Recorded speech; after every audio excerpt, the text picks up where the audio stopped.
విత్తనాలు కొనకుండా మేము వాడే కూరగాయల నుండి విత్తనాలు తీసి. హలో అండి, అందరికీ నమస్కారం. మా ఇంటి ముందున్న కొద్దిపాటి ప్లేస్లో మేము వాడే కూరగాయల నుండి విత్తనాలు తీసి ఇలా వేశాను. అవి ఇప్పుడు చిన్న చిన్న మొలకలుగా వచ్చాయి. వాటిని నేను ఇప్పుడు తీసి వేరే చోట నాటుతున్నాను. ఇది రుద్రజడ మొక్క.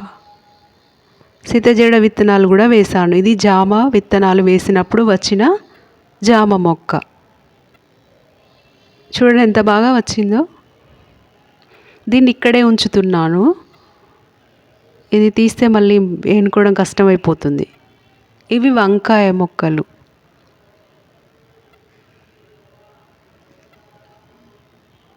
గోరింట మొక్కలు వచ్చాయి కొన్ని. ఇప్పుడు నేను ఈరోజు సీతజడ మొక్కలను నాటుతున్నాను.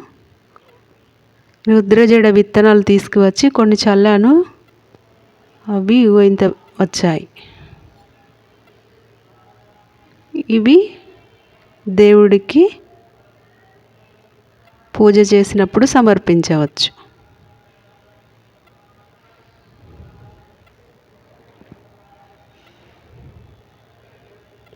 ఇవి సీతజడ పూల మొక్కలు. ఇప్పుడు రాబోయే బతుకమ్మ పండుగ కోసం కొన్ని గోరింట మొక్కలు కూడా నాటాను. మనకు ఎక్కువ గోరింట పూలే ఉపయోగిస్తారు కదా బతుకమ్మలో. గౌరమ్మ ముందు పెట్టడం కోసం కొన్ని అయినా ఉండాలి అని అంటారు.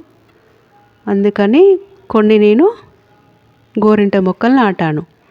నేను ఇది ప్లాస్టిక్ గ్రో బ్యాగ్ తీసుకున్నాను. దీనికి ఫస్ట్ హోల్స్ వేసుకొని కొంచెం ఇసుక వేసాను. కొన్ని ఎండు ఆకులు వేసి మట్టి వేసాను. ఏదైనా ఎరువులు ఉన్నప్పుడు అది కూడా కలిపి వేసుకోవచ్చు.